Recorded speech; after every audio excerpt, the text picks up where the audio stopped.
Hi students, welcome back. Coming to the next topic, that is process management. So in the previous lecture we have been studying about the different aspects of operating system, and what we have mostly seen is the introduction, the introductory part of operating system, that is introduction to operating system and operating system structure. So basically in this lecture we will be seeing what are process and what are threads. So we are moving on to the most important topic, that is process and threads. So you must have heard this term many times, that is process and threads. So in this lecture what we have mostly seen is, what we will be seeing is the introductory idea about process and threads. So we will be seeing what are processes and what are threads. So most of the time people are confused between the difference between the process and threads. So we will be seeing what are these and what are the difference between process and threads. So before trying to understand processes, let us try to understand how a program is developed. So whenever you want to write a program, whenever you want to write a program or you want to make a program, what you do is you write that program in some high level languages. Like for example, let us say you write your program in C, C++, Java and something like that. So when you write that program in high level languages, we know the basic level are computer does not understand high level languages. Computer understand only binary codes, that is machine codes or zeros and ones. So we know that. So what happens when you write your program in some high level languages, that program it has to convert it into machine codes or binary codes. So for that we are using compiler. For that, using some compiler, you compiles your program, and using that compiler, that program and compiler helps that program to convert into binary codes from high level languages. So it helps that program to convert into machine level languages which is understandable by your computer. So after that you have your program which is converted into binary codes and it is ready for execution. Fine, but it is not enough. It is not enough to have that binary code to tells the computer, for that program to tells the computer what it wants to do, or it is not enough for that program to execute or to tells the computer what it wants to do. So it is not enough. So what it has to do is it has to load it into the memory, or it needs some resources from the computer system to be execute. So who will give the resources, who will allocate the resources to the program, and what are the brains works behind it? So that is the operating system who will allocate that program to a particular resources, and it operating system it will allocate that program to a memory. It loads that program into memory and allocates some resources to that program so that it is able to execute. Operating system will helps that program to load into the memory, and it helps to allocate such resources to that program so that it is able to execute, so that the program will begins its execution. So we first have a program which is written in, which is ready for execution, and till that time it just a passive entity. So it just sits there without doing anything. But the moments it begins its execution, at that instance we call it as a process. So a process can be thought of as a program in execution. So when a program starts execution, at that time we call it as a process.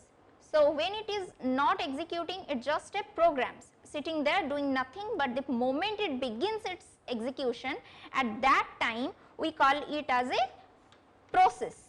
So in the earlier computer it supported only one process or one program at a time, but today's computer it supports multiple processes, multiple programs running at a same time, and even one single program can have many processes associated with it. So whenever a program begins its execution, at that time it is known as the process. Now let's try to understand what are threads. A thread is the unit of execution within a process. A process can have anywhere from just one thread to many threads. So thread is actually the basic unit of a process which is in execution. So this is how we can define it. A thread is the unit of execution within a process. A process can have anywhere from just one thread to many threads. So we already understand what is a process. When a program is in execution, it is known as the process, and a thread is the unit of execution within a process. So within a process there may be one or more threads. So there may be one or more units of execution, and those units of execution are known as threads. And again, in earlier systems one process had only one threads, but now a single process can have many threads, many units of execution within it. So that is the difference between process and threads. If you look at this diagram, I hope you should be able to visualize and understand what it actually means. So here we called it entire things as a process.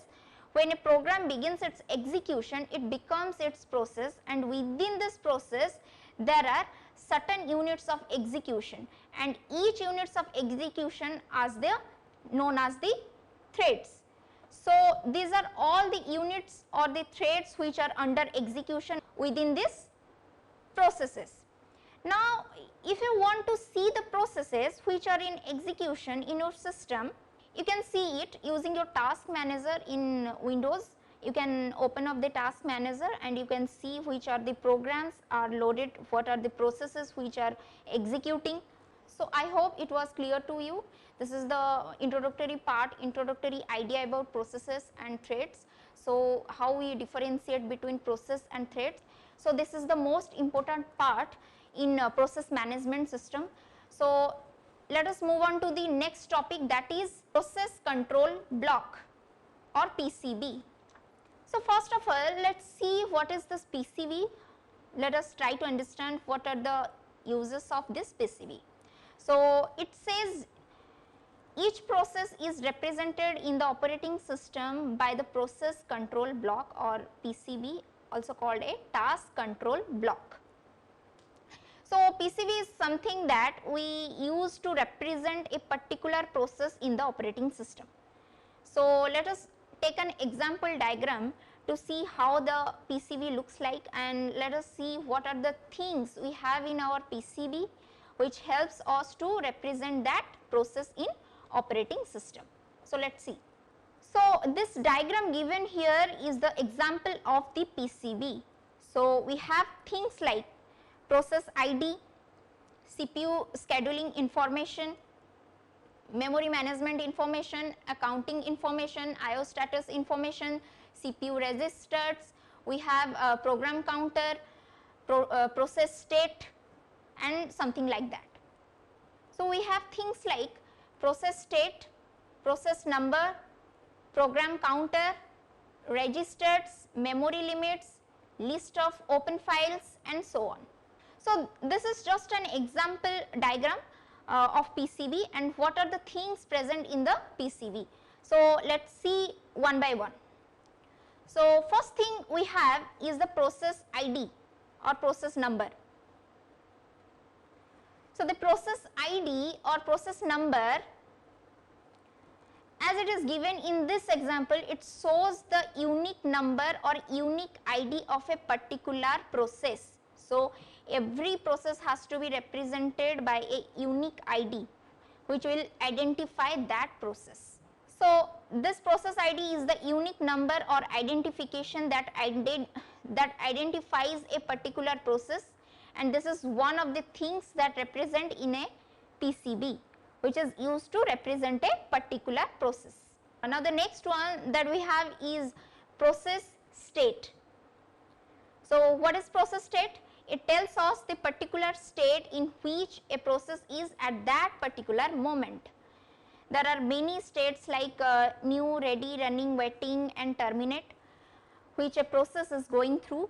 So we will be discussing in details about that. So this is also another thing that is there in the PCB.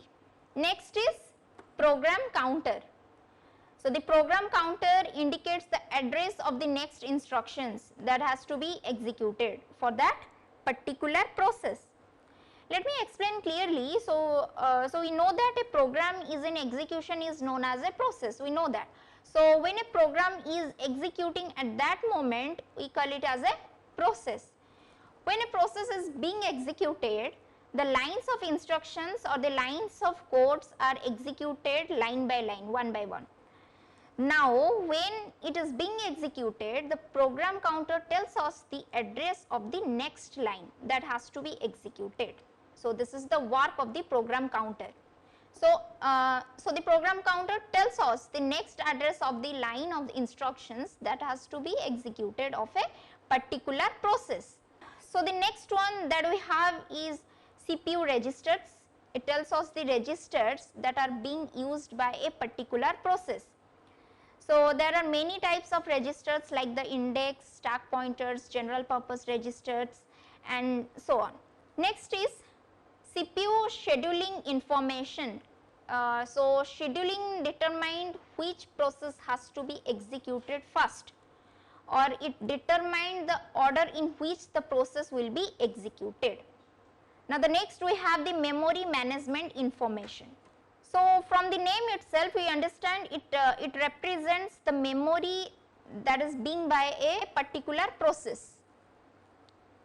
So, different aspects of the memory, all those information regarding that will be stored in the memory management information. Now, next we have accounting information. So, it keeps an account of a certain things like the resources that are being used by a particular process. Next is IO status information. So, it represents the IO devices that are being assigned to a particular process. This is the work of a input output status information. So, we see that all these things over here, they can represent a process, they represent a different aspects of a process, and all these things together they are in a block known as process control block or PCB. And hence we see that a PCB or a process control block is used to represent a particular process in a operating system. So, I hope this was clear to you. So, thanks for watching. See you in the next one.